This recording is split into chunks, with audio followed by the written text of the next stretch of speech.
శ్రీమాత్రే నమః. అందరికీ నమస్కారం అండి. ఈ 2026 సంవత్సరంలో ఉగాది ఎప్పుడొచ్చింది?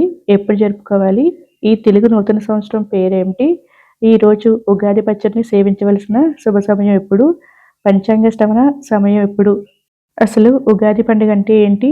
ఎలా ఏర్పడింది? దీనికున్న ప్రాముఖ్యత ఏంటి? అసలు పురాణాలు ఏం చెప్తున్నాయి? అనే విషయాలు కూడా ఈ వీడియోలో క్లియర్‌గా తెలుసుకుందామండి. వీడియోని ఎక్కడా కూడా స్కిప్ చేయకుండా లాస్ట్ వరకు చూస్తే గనక మీకు అన్ని విషయాలు కూడా క్లియర్‌గా అర్థమవుతాయి. ఇక వీడియోలోకైతే వెళ్ళిపోదాం. ఉగాది అంటే అసలైన మన తెలుగింటి పండుగ. తెలుగువారికి ఈ పండుగతోనే తెలుగు సంవత్సరం అనేది ప్రారంభమవుతుంది. తెలుగు రాష్ట్రాలతో పాటుగా కర్ణాటక, మహారాష్ట్రలో కూడా ఈ తెలుగు సంవత్సరాదిని జరుపుకుంటారు. తెలుగు మాసాలు 12. మాసం అంటే నెల అని అర్థం.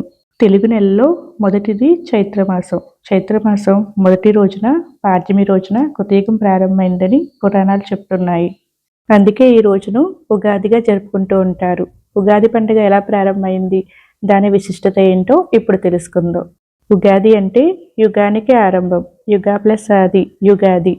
ఇది కాలక్రమేణా ఉగాదిగా మారింది. ఒక్కో ఏడాది వచ్చే ఉగాదిని ఒక్కొక్క పేరుతో పిలుస్తుంటారు. అంటే సంవత్సరంలో ఆ సంవత్సరం పేరుతో ఉగాది పండుగను జరుపుకుంటూ ఉంటారు. ఈ 2026 సంవత్సరంలో ఉగాది ఎప్పుడు వచ్చిందో ఇప్పుడు తెలుసుకుందామండి. మనకి మార్చి నెలలో మార్చి 18వ తారీఖు బుధవారం అమావాస్య అండి. ఈ రోజుతో మనకి పాల్గొన మాసం అనేది ముగుస్తుంది. అలాగే ఈ రోజు నుంచి మనకి శ్రీ విశ్వావసునామ సంవత్సరం పూర్తయి మార్చి 19 గురువారం అండి. ఈ రోజు నుంచి మనకి శ్రీ పరాభనామ సంవత్సరం అనేది తెలుగు సంవత్సరం అనేది ప్రారంభమవుతుంది. ఈ రోజు నుంచి మనకి చైత్రమాసం అనేది ప్రారంభమవుతుందండి. ఈ రోజు ఉగాది పండుగ మరియు ఈ రోజు నుంచే మనకి వసంత నవరాత్రులు అనేవి కూడా ప్రారంభమవుతాయి. పూజను ఆచరించడానికి శుభ సమయం వచ్చి 2026 మార్చి 19 గురువారం ఉదయం 6:15 నుంచి ఉదయం 8:45 లోపండి. ఉగాది పచ్చడిని స్వీకరించవలసిన శుభ సమయం వచ్చి మార్చి 19 గురువారం ఉదయం 7:31 నుంచి ఉదయం 10 గంటల లోపు ఇక్కడ ఇచ్చిన శ్లోకం చెప్పుకుంటూ ఉగాది పచ్చడిని స్వీకరించాలండి. ఉగాది పండుగ రోజు అన్ని ఆలయాల్లో పండితులు పంచాంగ శ్రవణం చేస్తారు. దీని ద్వారా ఈ తెలుగు కొత్త సంవత్సరంలో గ్రహస్థితులు ఎలా ఉన్నాయి, పంటలు ఎలా పండుతాయి, ఏ రాశి వారికి ఎలా ఉండబోతుంది, దేశంలో జరిగే విశేషాలు, వర్షాలు ఎలా పడతాయి, ఇలా భవిష్యత్తును అంచనా వేస్తూ పంచాంగంలో ఉన్న విషయాలను భక్తులకు అర్థమయ్యేలా పంచాంగ శ్రవణం చేస్తారు. ఈ తెలుగు నూతన సంవత్సరంలో రాశి ఫలాలు, గ్రహస్థితులు ఎలా ఉన్నాయో తెలుసుకుని గ్రహశాంతులు లాంటివి జరిపించుకుని సుఖంగా ఉండేందుకు పంచాంగ శ్రవణాన్ని చేస్తారు. పంచాంగ శ్రవణం వినవలసిన శుభ సమయం వచ్చి మార్చి 19 గురువారం సాయంత్రం 4:33 నుంచి రాత్రి 6:49 లోపండి. ఉగాది పండుగకు వెనక దాగి ఉన్న కథను ఒక్కొక్కరు ఒక్కో విధంగా చెప్తూ ఉంటారు. చైత్రశుద్ధ పాడ్యమి నాడే కలియుగం మొదలైందని, త్రేతాయుగంలో ఉగాది రోజే శ్రీరాముడికి పట్టాభిషేకం జరిగిందని చెప్తూ ఉంటారు. అంతేకాకుండా సోమకుడు వేదాలను తస్కరించిన కారణంగా మత్స్యావతారం ధరించి శ్రీ మహావిష్ణువు అతన్ని సంహరించి వేదాలను బ్రహ్మదేవునికి అప్పగించారని పురాణాలు చెప్తున్నాయి. ఆ విధంగా బ్రహ్మదేవుడు ఈ సృష్టిని మొదలుపెట్టిన రోజే ఉగాదని అంటుంటారు.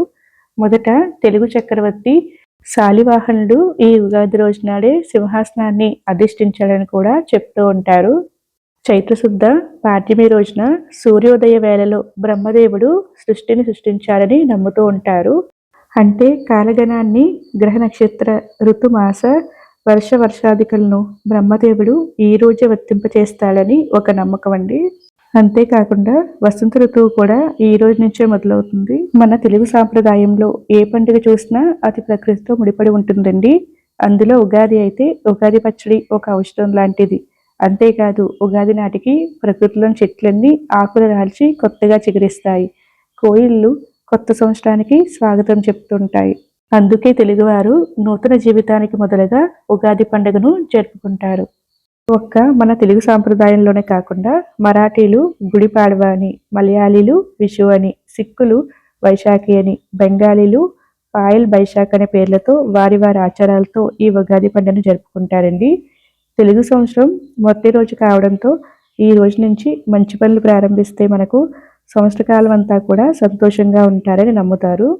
ఉగాది పండుగ అంటే ముందుగా అందరికీ గుర్తొచ్చేది వేప పువ్వుతో చేసే పచ్చడండి. షడ్రుచులతో తయారు చేసేదే ఈ ఉగాది పచ్చడండి. వసంతం రాకకి స్వాగతం పలుకుతూ ఈ సీజన్‌లో దొరికే వేప పువ్వు, మామిడికాయ, కొత్త చింతపండు, కారం, కొత్త బెల్లం, ఉప్పుతో తయారు చేసేదే ఈ ఉగాది పచ్చడండి. ఈ పచ్చడి మనిషి జీవితంలో ఎదురయ్యే సుఖదుఖాలను సమానంగా తీసుకోవాలని సూచిస్తుంది. వసంతకాలం మొదలయ్యే తొలినాడు మొట్టమొదట దీన్ని తీసుకుంటే గనక ఇందులోని పదార్థాలు రాబోయే రోజుల్లో వచ్చే వాతావరణ మార్పుల నుండి మన శరీరాన్ని కాపాడుతాయి. ఉగాది పచ్చడిలో ఉండే ఒక్కో పదార్థానికి కొన్ని ప్రత్యేక గుణాలున్నాయండి. కాబట్టి షడ్రుచులు కలిపిన ఉగాది పచ్చడిని ఈ రోజునాడు తప్పకుండా తీసుకోవాలి. ఈ 2026 సంవత్సరంలో మార్చి 19 గురువారం నాడైతే మనకి ఉగాది పండుగ వచ్చింది కదండి. కాబట్టి ఈ సంవత్సరం మనం గురువుని పూజించాలండి. సాయిబాబాను గాని, దత్తాత్రేయ స్వామిని గాని, దక్షిణామూర్తిని గాని ఏదైనా గురువుని ఈ రోజు ఆరాధిస్తే చాలా మంచిదండి. అంతేకాకుండా కాలానికి అధిపతి అయిన కాలపురుషునికి కూడా ఈ రోజు తప్పకుండా నమస్కారం అనేది చేసుకోవాలండి. ఈ ఉగాది పండుగ కోసం ఇంటిని, దేవుడి గదిని ఎప్పుడు శుభ్రం చేసుకోవాలో ఇప్పుడు తెలుసుకుందామండి. మార్చి 19వ తారీఖు ఉగాది వచ్చిందండి. దీనికన్నా ముందుగా మనం ఇంటిని శుభ్రం చేసుకోవాలి కాబట్టి మార్చి 18 బుధవారం వచ్చింది. ఈరోజు అమావాస్య అండి. కాబట్టి ఈరోజు ఇంటిని, దేవుడి గదిని శుభ్రం చేయకూడదు. మార్చి 17 మంగళవారం వచ్చిందండి. ఈరోజు మంగళవారం కాబట్టి మంగళవారం, శుక్రవారాల్లో దేవుడి గదిని, ఇంటిని శుభ్రం చేయకూడదు కాబట్టి ఈరోజు చేయకూడదండి. మార్చి 16 సోమవారం వచ్చింది. ఈ రోజైతే మనం ఇంటిని, దేవుడి గదిని శుభ్రం చేసుకోవచ్చు. దానికన్నా ముందు రోజు మార్చి 15 ఆదివారం వచ్చింది. ఈ రోజు కూడా మనం ఇంటిని, దేవుడి గదిని శుభ్రం చేసుకోవచ్చండి. సో ఇదేనండి వీడియో. 2026 సంవత్సరంలో ఉగాది ఎప్పుడు వచ్చింది, ఎప్పుడు జరుపుకోవాలి, ఈ కొత్త నూతన సంవత్సరం పేరేంటి, ఇంటిని ముందుగా ఏ రోజు శుభ్రం చేసుకోవాలి అని అన్ని విషయాలు కూడా ఈ వీడియోలో క్లియర్గా అందించానండి. ఈ 2026 సంవత్సరంలో చైత్ర నవరాత్రులు ఎప్పుడు ప్రారంభమవుతున్నాయి, ఎప్పుడు ముగుస్తున్నాయి అన్ని విషయాలు కూడా ఆల్రెడీ ప్రీవియస్లో వీడియో చేశానండి. ఎవరికైనా ఇంట్రెస్ట్ ఉంటే కనుక దాని లింక్ అనేది డిస్క్రిప్షన్లో ఇస్తాను, ఒకసారి చెక్ చేయండి. సో ఇదేనండి ఈరోజు వీడియో. నా వీడియో నచ్చితే కనుక ప్లీజ్ లైక్ చేయండి, షేర్ చేయండి, సబ్స్క్రైబ్ చేసుకోండి. మరొక మంచి వీడియోతో మళ్ళీ కలుగుతాం. సర్వే జన సుఖినో భవంతు. Thank you for watching.